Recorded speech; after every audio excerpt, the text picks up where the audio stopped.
અમદાવાદના ઘાટલોડિયામાં આધાર સેન્ટર પર ફરી લાંબી લાઈનો લાગી છે। આધાર કાર્ડમાં નામ સરનામું સુધારવા માટે લોકો સવારથી જ કતારમાં જોવા મળ્યા। મહિનાઓ વીતી ગયા પણ હજી પણ રોજના 100થી વધુ લોકો ટોકન માટે આવતા હોવાની વિગતો છે। આટલા દિવસે પણ સિસ્ટમ સુધરી નથી, આ વાત લોકો કરી રહ્યા છે। આધાર અપડેટની આ મારામારી ક્યારે ખત્મ થશે તેને લઈને લોકોમાં નારાજગી પણ છે।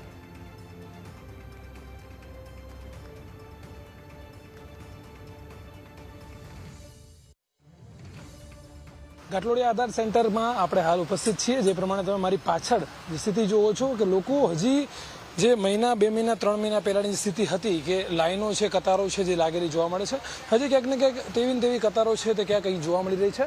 આધાર સેન્ટર ખાતે હાલમાં આપણે ઉપસ્થિત છીએ જે ઘાટલોડિયા વિસ્તારમાં આવેલ છે, ત્યાં આપણે હાલમાં ઉપસ્થિત છીએ। લોકોને શું તકલીફો પડી રહી છે તેમની પાસે જાણીશું ખરેખર શેની માટે આ કરવામાં આવે છે, શું કરવા આવ્યા છો?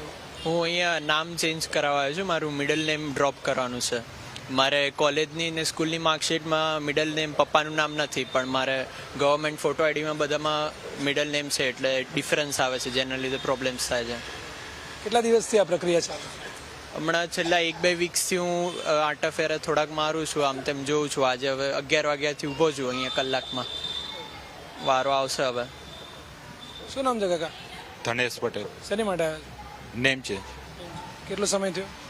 ના, પહેલી જ વખત કેટલો સમય થયો ઉભા છો? એટલે અડધો કલાક જેવું થઈ ગયું। શું નામ છે? નીલા પટેલ। શેની માટે આવ્યા છો? બસ આધાર કાર્ડમાં ચેન્જ કરાવો। કઈ તકલીફ પડે છે બાળકને સ્કૂલમાં? ના, આ બધું સરનેમ પાછળ કરવાની છે એવું છે ને, એટલા માટે ચેન્જ કરાવો। બિલકુલ, અત્યારે જે પ્રમાણે લાઈન આપ જુઓ છો અને ચોક્કસથી અત્યારે હાલમાં અહીં આ દ્રશ્યો છે તો આપને બતાવીશ અંદર કેવી રીતની કામગીરી હાલમાં શરૂ છે। સર્વપ્રથમ લોકો અહીંયા આવે છે, જે આ ટોકનની બારી છે તે જગ્યા પરથી ટોકન લેવામાં આવે છે ને ત્યારબાદ આગળનું જે કાર્ય છે તે કરવામાં આવતું હોય છે।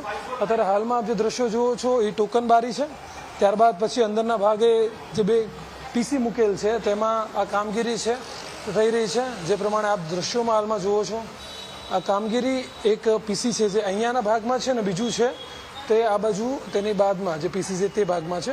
આ 2 જગ્યા પર કામગીરી છે તે થતી હોય છે। રોજના 100 જેટલા લોકો છે તો પોતે અહીંથી પોતાનું ટોકન છે જે મેળવે છે ને ત્યારબાદ કામગીરી છે તે આગળની થતી હોય છે। નોર્મલ ડેઝમાં 100 જેટલા લોકો અહીંયા આવે છે। અહીં જે અધિકારી છે તેમની સાથે વાત કરીશું કઈ રીતે સમગ્ર કામગીરી થતી હોય છે। સર, આપનું નામ? પરેશભાઈ ભટ્ટ। સર, કેવી રીતની કામગીરી થતી હોય છે, કેટલા લોકો રોજના આવતા હોય છે અને સમય કેટલો લાગતો હોય છે?